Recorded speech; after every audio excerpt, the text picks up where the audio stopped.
السلام علیکم۔ ہم پاکستان کے حوالے سے بات کر رہے ہیں اور پاکستان کی تاریخ کو، یہاں کی گورننس کو اور پالیٹکس کو سمجھنے کی کوشش کر رہے ہیں، اور اپنے سفر میں ہم پہلے 10 سال کے حوالے سے تفصیل سے بات کر چکے ہیں، جو حکومتی پالیسیز تھیں، جس طرح کی کانسٹیٹیوشنل ایشوز تھے، جو اکنامک چینج کا ایک پروسیس شروع ہوا تھا۔ تو ان موضوعات پہ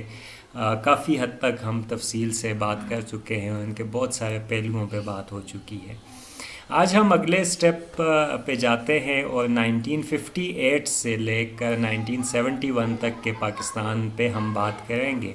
اور اس کو ہم نے 1958 سے 1971 کا پیریڈ اس لیے کہا ہے کہ یہ وہ دور ہے جب فوجی حکمرانی تھی یہاں پہ۔ جنرل ایوب خان نے 1958 میں ٹیک اوور کیا تھا، اور پھر ایوب خان کے بعد یحییٰ خان 1971 تک وہ پاکستان کا حکمران رہا۔ تو یہ دو جو جرنیلوں کا دور ہے یا فوجی حکومتوں کا دور ہے، اس پہ ہم بات کریں گے، اور ہم سمجھنے کی کوشش کریں گے کہ اس دوران جو سیاست کی نوعیت ہے، جو ریاستی پالیسیاں ہیں گورنمنٹ کی، وہ کس طرح کی رہیں، اور پاکستان کی جو ڈیولپمنٹ کا پروسیس ہے وہ کیسے چلا۔ اب ہم بات آج جو کریں گے وہ خاص طور پہ ایوب خان کے حوالے سے ہم شروع کریں گے۔ جب 1958 میں ایوب خان آیا تو اس کے سامنے کیا چیلنجز تھے، اور ایوب خان نے پاکستان میں عنان اقتدار جب سنبھالا تو اس کے بعد کون سی پالیسیز تھیں جن سیکٹرز میں اس نے کام کیا، کس قسم کی پلاننگ اس نے کی، اور پھر اس کے بعد ہم تفصیل سے مختلف اس کے ریفارمز پہ، جو اصلاحات ایوب خان کے دور میں آئیں، ان پہ بات کریں گے، اور پھر اس کے جو ریپرکشنز ہیں ایک عام آدمی کی زندگی پہ، اس کے کیا اثرات ہوئے، اس پہ ہم بات کریں گے۔ تو ایوب کے سامنے جب جنرل ایوب خان 1958 میں پاور میں آئے، تو جو بنیادی دعویٰ تھا، جو کلیم تھا ایوب خان کا، وہ یہ تھا کہ ایک تو وہ اس ملک سے جو سیاسی عدم استحکام ہے اس کو ختم کریں گے، یعنی پولیٹیکل اسپیکولیشن کا جو عمل ہے وہ اپنے اختتام کو پہنچے گا، کہ جہاں پہ ہر مہینے 2 مہینے یا 3 مہینے کے بعد حکومتیں بدل رہی تھیں، جیسے میں نے آپ کو بتایا تھا کہ 1956 سے 58 کے درمیان کئی حکومتیں بدلیں، اور نہ صرف مرکز بلکہ صوبوں میں بھی حکومتوں میں تبدیلی کا عمل ایک بہت تیزی سے جاری رہا۔ کسی قسم کی کوئی سیاسی استحکام یا پولیٹیکل سٹیبلٹی ہمیں دکھائی نہیں دیتی۔ تو اس سیاسی عدم استحکام کا خاتمہ جو ہے وہ پہلی چیز تھی، کہ جہاں پہ ایک کنٹینیوٹی آف پالیسیز کی بات کی ایوب خان نے، کہ وہ اس ملک میں ایک سیاسی استحکام لے کر آئیں گے، اور گورنمنٹ جو ہے وہ سٹیئر کرے گی یہاں کی ترقی کو، روز روز حکومتیں بدلیں گی نہیں۔ دوسری جو اہم بات ہمیں دکھائی دیتی ہے وہ یہ ہے کہ کسی حد تک ایک پلاننگ ہوتی ہوئی دکھائی دیتی ہے، وہ اکانومی کی پلاننگ خاص طور پہ، جہاں پہ ایک خاص ویژن کو سامنے رکھتے ہوئے کچھ ایسے ریفارمز لائے گئے کہ جن کے نتیجے میں جو اکانومی ہے اس میں پروگریس کا عمل آگے کو چلا، اور کچھ نہ کچھ ڈیولپمنٹ ہونا شروع ہوئی۔ تیسرا جو اہم چیز تھی وہ ایوب خان نے یہ کوشش کی کہ وہ صنعت جو ہے یا انڈسٹریل کلاس ہے اس کو سپورٹ کرے، اور پاکستان میں انڈسٹریلائزیشن کا پروسیس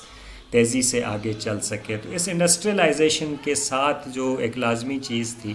اور جس کا ایشو میں نے آپ کو بتایا تھا کہ یہاں کی جو ایگریکلچرل پروڈکشن تھی، جو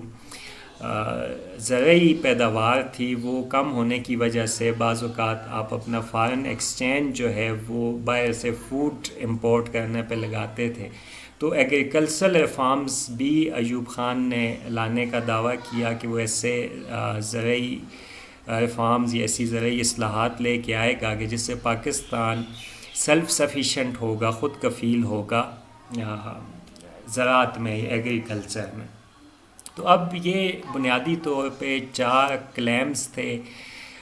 جو ایوب خان نے کیے، بلکہ یہ 4 چیلنجز تھے جو ایوب خان کے سامنے تھے، اور ان کو مد نظر رکھتے ہوئے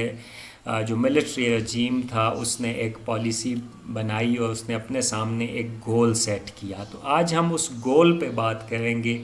جو ملٹری رجیم نے 1958 میں اپنے سامنے رکھا، اور پھر اس کے بعد جو نیکسٹ سیشنز ہوں گے ان میں اس گول کو اچیو کرنے کی کیسے کوشش کی گئی اس پہ بات کریں گے،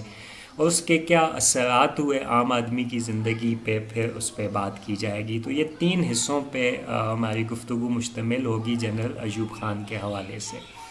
اب جو سب سے بنیادی چیز تھی، میں آپ کو بتا چکا ہوں کہ ایوب خان کے دور سے پہلے ہی پاکستان آزادی کے بعد جو ویسٹرن کیپٹلسٹ بلاک ہے اس کا حصہ بن چکا تھا،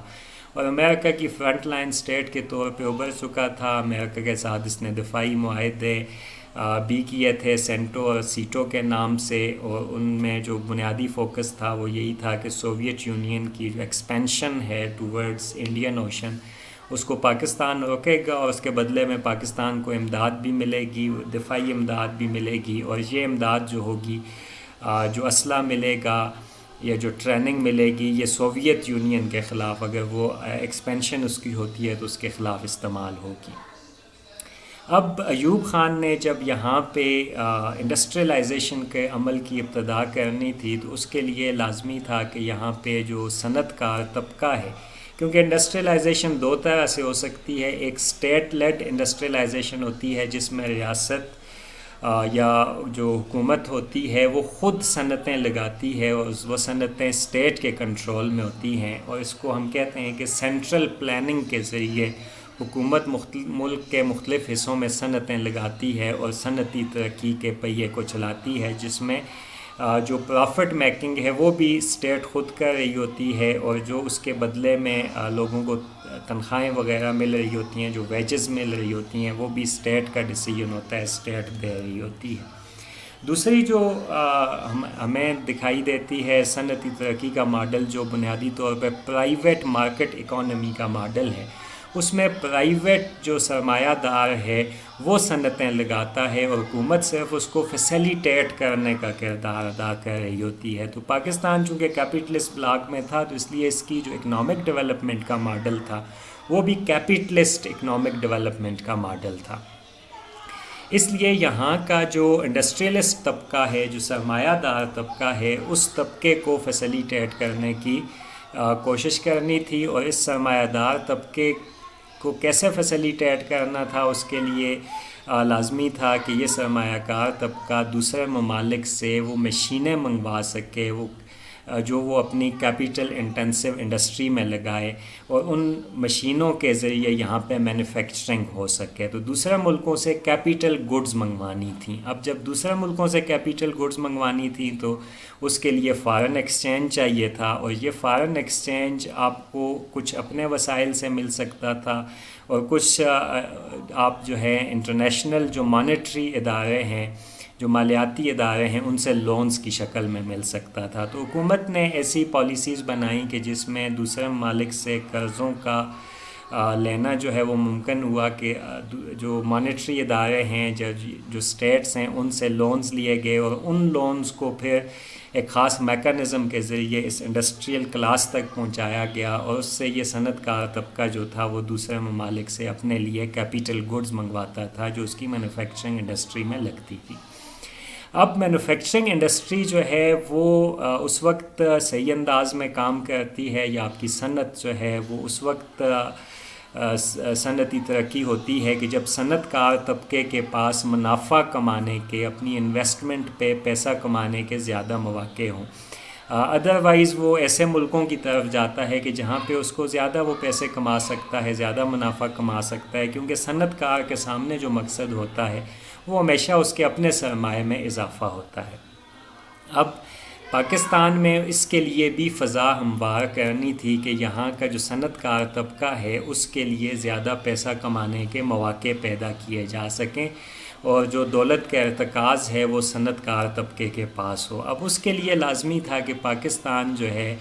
وہ اپنے فارن ایکسچینج کا جو زیادہ حصہ ہے وہ صنعت کار طبقے کی طرف ڈائیورٹ کرے، اور جو فارن ایکسچینج ریزروز پاکستان کے پاس موجود ہیں وہ باہر سے دوسرے ملکوں سے خوراک کی امپورٹ میں استعمال نہ ہوں، کھانے پینے کی گڈز میں نہ ہوں۔ تو یہ اسی وقت ممکن ہے کہ جب آپ کے ہاں جو ایگریکلچرل پروڈکشن ہے وہ زیادہ ہو۔ یعنی زرعی پیداوار جب زیادہ ہوگی اور آپ زراعت کے شعبے میں سیلف سفیشینٹ ہو جائیں گے، خود کفیل ہو جائیں گے، تو پھر آپ کو زرعی اجناس دوسرے ممالک سے منگوانے کی ضرورت نہیں ہوگی۔ جب زرعی اجناس آپ دوسرے ممالک سے نہیں منگوائیں گے تو آپ کا فارن ایکسچینج دوسرے ممالک کی طرف نہیں جائے گا، اور وہ جو فارن ایکسچینج ہے وہ ایکیومولیٹ ہوگا اپنے ملک میں، اور اس کے نتیجے میں اس کو انڈسٹری میں انویسٹ کیا جا سکتا ہے۔ تو اس کے لیے زرعی اصلاحات کا ایک پروسیس تھا، وہ بھی ایوب خان کے دور میں شروع کرنا تھا۔ یہ بھی ان کے گول میں تھا کہ وہ زرعی اصلاحات کریں گے۔ اب یہ زرعی اصلاحات ایک تو یہ ہو سکتی تھی کہ آپ فیوڈل کو چیلنج کرتے، جو پرائیویٹ اونرشپ آف لینڈز ہے وہ ختم کر دی جاتی، یا تو وہ پیزنٹس میں تقسیم کی جاتی زمینیں، یا اس کا دوسرا راستہ یہ تھا کہ وہ زمینیں اسٹیٹ اپنے کنٹرول میں لیتی۔ لیکن اس میں اندیشہ یہی تھا کہ آپ جو فیوڈل کلاس ہے اس کے ساتھ کنفرنٹ کرتے۔ تو ایوب خان کے دور میں ایسی کوئی چیز ہمیں دکھائی نہیں دیتی ہے، بلکہ اس فیوڈل کلاس کے ساتھ مل کر اور اس کے ساتھ ایک ریکنسیلیشن کے ذریعے ہی جو ایگریکلچرل پروڈکشن ہے اس میں اضافے کی کوشش کی گئی، اور فیوڈل کلاسز کو انکریج کیا گیا کہ وہ ایگریکلچرل پروڈکشن میں اضافہ کریں، اور اس کے لیے جو فارمنگ ہے اس کو میکنائز کرنے کے لیے ان کو انکریج کیا گیا۔ اس پہ ہم تفصیل سے ایگریکلچرل ریفارم پہ جب بات کریں گے تو تفصیل سے بات کریں گے۔ بہرحال ابھی اس وقت جو ہے یہ سمجھنا لازمی ہے کہ جو زرعی پیداوار ہے اس میں اضافے کے لیے بھی کچھ اصلاحات کرنی تھیں جو ایوب خان کے سامنے تھیں، تاکہ جو زرعی پیداوار ہے وہ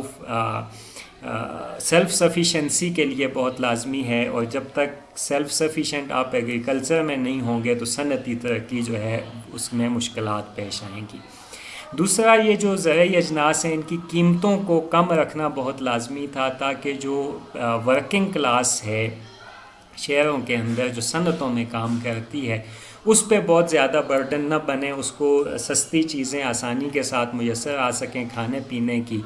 جب ان کو سستی چیزیں ملیں گی کھانے پینے کی تو وہ انڈسٹری میں جب کام کریں گے تو صنعت کار سے زیادہ ویجز کا مطالبہ نہیں کریں گے، اور جب صنعت کار سے زیادہ ویجز کا مطالبہ نہیں کریں گے تو صنعت کار کم ویجز پہ ملازمین کو رکھ سکتا ہے، اور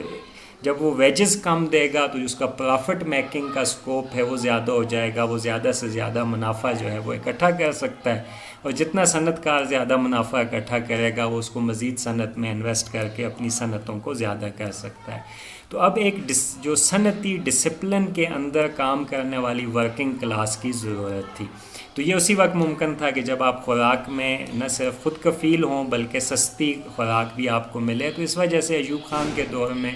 جو کھانے پینے کی اجناس ہیں ان کی قیمتیں کافی کنٹرول میں رہیں اور بہت کم رہیں۔ اب اس کے کیا امپلیکیشنز ہوئے جو پیزنٹری تھی، جو کسان تھے، اس کے حوالے سے پھر ہم اس پہ تفصیل سے بات کریں گے نیکسٹ سیشن میں۔ پھر ایک اور چیز اس کے ساتھ ہی وابستہ تھی اسی صنعتی ترقی کے لیے، جہاں زراعت میں اس زرعی پیداوار میں اضافے کی ضرورت تھی، اس کے ساتھ ساتھ جو ورکنگ کلاسز تھیں ان کے لیے کسی حد تک تعلیم حاصل کرنا بھی لازمی تھا، ایک سکلڈ لیبر کی ضرورت بھی تھی، اور یہ سکلڈ لیبر جو ہے یہ مختلف شعبوں میں صنعت کے کام کر کے اس صنعت کی پیداوار میں اضافے کا سبب بن سکتی تھیں۔ تو اس کے لیے آپ کو تعلیمی اداروں کی ایسوں کی ضرورت تھی کہ جہاں سے یہ سکل لیبر پیدا کی جا سکے۔ پھر اس کے ساتھ آپ کے جو شہری علاقے جہاں پہ صنعتیں لگ رہی تھیں، فیصل آباد میں، لاہور میں، ملتان میں، کراچی میں، راول پنڈی میں، جو میجر سٹیز تھے جہاں پہ زیادہ یہ صنعتی ترقی کا سفر ہمیں شروع ہوتا ہوا نظر آتا ہے، تو وہاں پہ جو خواتین ہیں جو 50% آبادی کا حصہ ہیں، ان کا ان ایکٹیو ہونا بھی آپ کی جو نیشنل اکانومی ہے اس کے لیے ایک برڈن بن سکتا تھا۔ تو ان خواتین کو بھی ان صنعتوں میں ایز ویج لیبر کے طور پہ استعمال کرنا بھی ایک لازمی تھا، تاکہ جو ان ایکٹیو آبادی ہے وہ بھی ایکٹیو ہو جائے، اور وہ بھی اس پرافٹ میکنگ کے لیے جو صنعت کار کی پرافٹ میکنگ ہے اس میں اپنا ایک رول پلے کر رہی ہو۔ اور پھر خواتین کے حوالے سے یہ بھی ہے کہ انہیں آپ اتنا ہی کام لے کر مرد کے مقابلے میں کم جو ہے ویجز بھی اگر دے دیں تو کام چل جاتا ہے۔ تو اس لیے ایک اور چیز جو فیمیلز کے رائٹس کے حوالے سے بھی کچھ چیزیں ہمیں دکھائی دیتی ہیں، کچھ ایسی اصلاحات کہ جن کے نتیجے میں خواتین کے لیے وہ مواقع پیدا کیے گئے کہ وہ بھی صنعتوں میں کام کر سکیں اور وہ گھروں سے نکل کر انڈسٹری میں کام کر سکیں۔ پھر اس کے ساتھ ساتھ ایک اور اہم چیز تھی، وہ یہ تھی کہ جو ویلتھ ایکیومولیٹ ہو رہی ہے، جو پیسہ اس سے پیدا ہو رہا ہے صنعتی ترقی کے نتیجے میں، یہ پیسہ بہت سارے لوگوں کے پیٹ بھرنے کے لیے استعمال نہ ہو، یعنی جو ڈیولپمنٹ ہو رہی ہے یہ اس ڈیولپمنٹ کے نتیجے میں جو منافع بھی ہو رہا ہے، جو پرافٹ میکنگ، جو ویلتھ ایکیومولیشن ہو رہی ہے، یہ ویلتھ ایکیومولیشن تقسیم نہ ہو جائے، یہ زیادہ پیٹوں میں استعمال نہ ہو۔ تو اس کے لیے لازمی تھا کہ آبادی کو کنٹرول میں رکھا جائے، فیملی پلاننگ کی جائے تاکہ کھانے والے منہ کم ہوں، کام کرنے والے زیادہ ہوں، اور جو کام کرنے والے ہیں وہ زیادہ سے زیادہ کام کریں اور پرافٹ میکنگ کریں، کیونکہ اگر کھانے والے زیادہ ہوں گے تو پھر ویجز کی ڈیمانڈ بھی زیادہ ہوگی۔ ایک فیملی میں اگر 10 لوگ ہیں اور 4 لوگ اگر جاب کرتے ہیں، کسی صنعت میں کام کرتے ہیں، تو 10 لوگ ہیں تو ان کی وہ ضروریات بیسک نہیں پوری ہو سکیں گی 10 لوگوں کی، ان 4 لوگوں کے کام کرنے کی وجہ سے وہ زیادہ ویجز کی ڈیمانڈ کریں گے، جس سے پھر جو صنعت کار کا منافع ہے اگر وہ زیادہ ویجز دیتا ہے تو وہ کم ہوتا چلا جائے گا۔ لیکن اگر ایک چھوٹی فیملی ہے، چھوٹا خاندان ہے، 4 لوگ ہیں، 2 کام کر رہے ہیں، 2 اگر کھانے والے بھی ہیں، تو اس کی ضروریات اتنی زیادہ نہیں ہیں، اس کے مطالبات اتنے زیادہ نہیں ہوں گے۔ تو اس طرح سے جو فیملی پلاننگ ہے اس کا بھی ایک لنک جو ہے وہ آپ کی انڈسٹریل ڈیولپمنٹ کے ساتھ تھا۔ تو یہ بہت سارے پہلو تھے، ایک فل فلیجڈ اور ایک ملٹی ڈائنامک قسم کی پالیسیز کی ضرورت تھی کہ جس کے ذریعے جو صنعتی ترقی ہے اس کو ممکن بنایا جا سکتا تھا۔ تو یہ وہ ڈیولپمنٹل گول تھے جو جنرل ایوب خان کی فوجی حکومت کے سامنے تھے۔ اب ان گولز کو اچیو کرنے کے لیے ایوب خان نے کس قسم کے ریفارمز کیے، کون سی اصلاحات کی،